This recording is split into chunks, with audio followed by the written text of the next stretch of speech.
नमस्कार दोस्तों, जय हिंद। मैं आकाश उपाध्याय फिर से आपके सामने हाजिर हूँ एक नए वीडियो के साथ। फ्रेंड्स, जैसे कि मेरे वीडियो के आप लोग टाइटल में ही देख चुके होंगे कि आज का जो मेरा वीडियो है वो बेसिकली भारत और नेपाल के संबंध के बीच में है। आप लोग देख रहे होंगे फ्रेंड्स कि आए दिन भारत और नेपाल का संबंध धीरे धीरे खराब होते जा रहा है। तो फ्रेंड, इसी बारे में आज हम बात करेंगे कि इस संबंध खराब होने के पीछे कौन लोग हैं, इस संबंध खराब क्यों हो रहा है, इस संबंध खराब होने से नुकसान किसका हो रहा है, किसका होगा, इसका उपाय क्या है और हमें क्या करना चाहिए। तो फ्रेंड्स, चलिए वीडियो शुरू करते हैं। एक रिक्वेस्ट है, स्किप मत कीजिएगा। अगर मेरा इस वीडियो को आप लोग देख लिए तो आपको जो अभी तक हुआ है, जो हो रहा है और जो होने वाला है वो भारत नेपाल के संबंध के बीच में 100% क्लियरेंस हो जाएगा।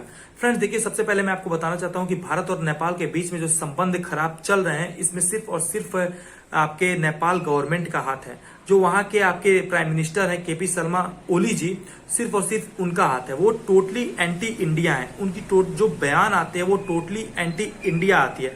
उनका ये बयान था कि उनके देश में पूरे तरीके से चाइना वायरस जो था वो फैल चुका था, कोविड-19 फैल चुका है, तो उनका वो फेल हो चुके थे उसे रोकने में। तो उनका ये भाषण आया कि ये हमारे देश में जो चाइना वायरस आया है वो इंडिया से आया है और इसको उन्होंने इंडिया वायरस का नाम दे दिया। उन्होंने कहा कि इंडिया वायरस जो है वो चाइना वायरस से भी ज्यादा खतरनाक है। सोचिए, उन्होंने डायरेक्ट इतनी खराब बात इंडिया के लिए बोल दी। उसके बाद सबसे बेकार की बात जो उनकी कल आई है वो ये कहे हैं कि भारत सरकार ये चाह रही है, भारत के दिल्ली में ये बात उठ रही है कि नेपाल के जो गवर्नमेंट, प्रेजेंट गवर्नमेंट है उसको गिरा दिया जा और वहां एक नए गवर्नमेंट का नया गवर्नमेंट स्टेबलाइज कर दिया जाए। ऐसा इसलिए किया जाए क्योंकि उन्होंने काला पानी जैसे एरिया को अपने मैप में दिखा दिया है, कुछ मैरिज संबंधित अमेंडमेंट किए हैं, कुछ ऐसे एक्ट्स लाए हैं भारत नेपाल के बीच में। तो इसलिए भारत सरकार इससे खुश नहीं है और वो चाह रही है कि इनकी सरकार गिर जाए। और इनका जो आधार था कहने का वो ये था कि उनको कुछ सूत्रों के हवाले खबर मिली है। पहली बात तो मैं आप लोग को ये बता देता हूं कि नेपाल का जो आपका इंटेलिजेंस है वो इतना तेज नहीं है कि इनको सूत्रों के हवाले से दिल्ली में हुई बात को पता चल जाए। तो ये बात टोटली फेक है। उसके बाद इन्होंने ये कहा कि हमें आप नेपाल की जनता का समर्थन चाहिए कि मुझे इस पे समर्थन कीजिए कि मैं बना रहूं अपने सत्ता पे।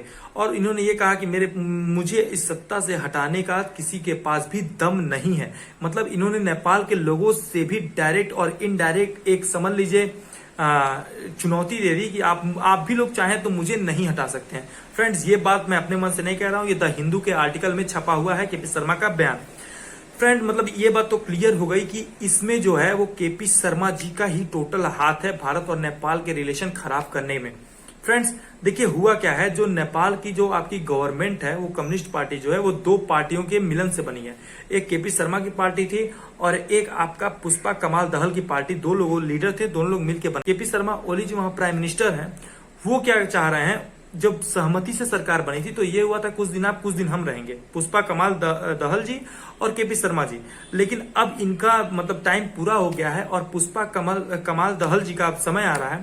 तो ये चाह रहे हैं कि कुछ कंट्रोवर्सी करके और हम सरकार में बने रहें और आपका पुष्पा कमाल जी को ऐसा मौका ना मिले। दूसरी बात, ये चाइना के हाथ से बिक चुके हैं टोटली और ये सिर्फ अपने बारे में सोच रहे हैं, अपने नेशन के बारे में नहीं सोच रहे हैं। फ्रेंड, जैसे कि मैंने शुरू में ही कहा था कि हम आगे बात करेंगे कि इससे किसका नुकसान हो रहा है। फ्रेंड्स, इससे टोटल नेपाल का नुकसान हो रहा है क्योंकि नेपाल का जो इंपोर्ट और एक्सपोर्ट है, मैक्सिमम जो इंपोर्ट है नेपाल का वो इंडिया से होता है और ऐसा इंपोर्ट होता है जो रोज के जीवन शैली में उपयोग होता है। मतलब आपका जीवन शैली जो नेपाल का है वो इंडिया पे डिपेंड करता है। अब इनके कुछ प्रतिबंध इन्होंने लगा दिया है और इससे वहां पे महंगाई बढ़ गई है, वहां के लोगों को तकलीफ हो रही है। मतलब प्रेजेंट का नुकसान क्या है, नेपाल का है। फ्रेंड्स, एक बात और बताना चाहता हूं कि नेपाल के सीमा पे आप लोग जान रहे होंगे कि वहां पे जो सैनिक रहते थे, नेपाल के बॉर्डर की रखवाली करते थे, वो उनके पास हथियार नहीं होते थे। लेकिन अब इन्होंने क्या कर दिया, यहाँ पे हथियार दे दिए और यहाँ पे हथियार देके एक और क्रिटिकल सिचुएशन को इन्होंने डेवलप करने की कोशिश की। फ्रेंड्स, अब आगे क्या हो सकता है, दिक्कत क्या है, मान लीजिए भारत और चाइना का मैटर चल रहा है, भारत और चाइना का कॉन्फ्लिक्ट चल रहा है। भारत इसमें सक्षम है कि चाइना इंडिया में घुस नहीं सकता है, 1 इंच भी जमीन नहीं ले सकता है भारत का, क्योंकि हमारे फौजी भाई लोग जिसको हम हमेशा सल्यूट करते हैं हम लोग, वो इतनी ताकतवर है कि चाइना के बढ़िया से उनको मदद सिखा सके। तो इंडिया तो चाइना से कोई खतरा नहीं है, लेकिन जिस प्रकार से चाइना की तरफ नेपाल जुड़ रहा है तो उससे क्या होगा कि भारत से रिलेशन खराब कर रहा है। नेपाल जैसे कंट्री, छोटे कंट्री को क्या चाहिए डिप्लोमेटिकली कि दो जो अगल बगल के देश हों दोनों से संबंध बना के रखना। अब ये इंडिया संबंध खराब कर रहा है। मान लीजिए कल को इंडिया संबंध नेपाल का खराब हो जाता है और चाइना क्या करे कि नेपाल पे आक्रमण बोल के नेपाल को अपने में कब्जा करने को चाहे, और नेपाल अगर इंडिया से मदद लेना चाहे तो क्या इंडिया मदद करेगा? नहीं। तो सबसे पहले मेरे नेपाल के भाइयों और बहनों को यह जानना चाहिए कि नेपाल के इस कदम से चाइना 100% नेपाल को तिब्बत की तरह अपने में मिला लेगा। चलिए फ्रेंड्स, ये तो हो गया भविष्य का खतरा। आगे हम जानते हैं कि आगे क्या करना चाहिए। फ्रेंड, जैसे कि नेपाल में जो एंटी पार्टी है, मतलब जो गवर्नमेंट में नहीं है, यहां तक कि आपके पुष्पा कमाल दहल जी भी कह चुके हैं कि ये जो आपकी केपी शर्मा ओली जी की सरकार है वो सेल्फ प्रॉफिट के लिए ये इतनी बड़ी बड़ी खतरनाक काम कर रही है। तो यहाँ पे सिर्फ हमारा एक काम है, हमारा नहीं मतलब नेपाल के लोगों का एक काम है कि ये केपी शर्मा ओली जी की सरकार को गिरा देना, विपक्ष वहां की इनकी सरकार को गिरा दे, क्योंकि ये एक बहुमत की सरकार नहीं है, इसमें कई सारे दल आके मिले हैं। और हमें क्या करना चाहिए, हमें नेपाल के साथ कोई भी प्रतिबंध नहीं लगाना चाहिए ताकि नेपाल की जनता भारत के लोगों से दूर ना हो। रियलिटी ये आप लोग जान लीजिए कि भारत और नेपाल की जनता जितनी क्लोज है, बस एक सीमा के नाम पे एक बॉर्डर है, नहीं तो हकीकत में भारत के जैसे भारत है वैसे ही नेपाल है, दोनों देश एक ही तरीके से हैं टोटली।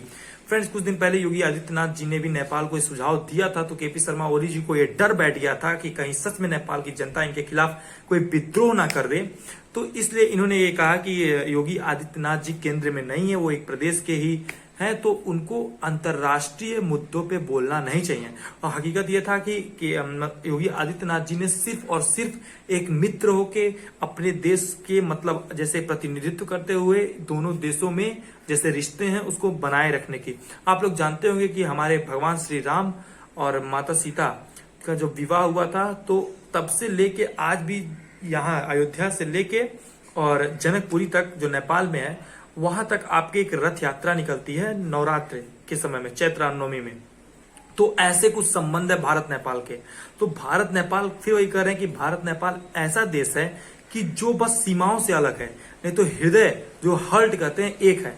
तो केपी शर्मा ओली जी भारत के लोगों के साथ कुछ नहीं नुकसान कर रहे हैं, सिर्फ और सिर्फ नेपाल के लोगों को बहुत ही बड़े खतरे में डाल रहे हैं। तो बस यही रिक्वेस्ट है कि आप हिंदुस्तान के लोगों से कि हिंदुस्तान नेपाल के ऊपर कोई भी प्रतिबंध ना लगाए, हिंदुस्तान नेपाल के लोगों को गलत ना समझे, क्योंकि नेपाल के हर व्यक्ति जान रहा है कि पागल इंसान को हम बना चुके हैं सरकार में और इनको हटाना ही होगा।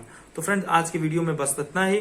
चलते हैं, फिर एक नए वीडियो में मिलते हैं। जय हिंद, जय भारत।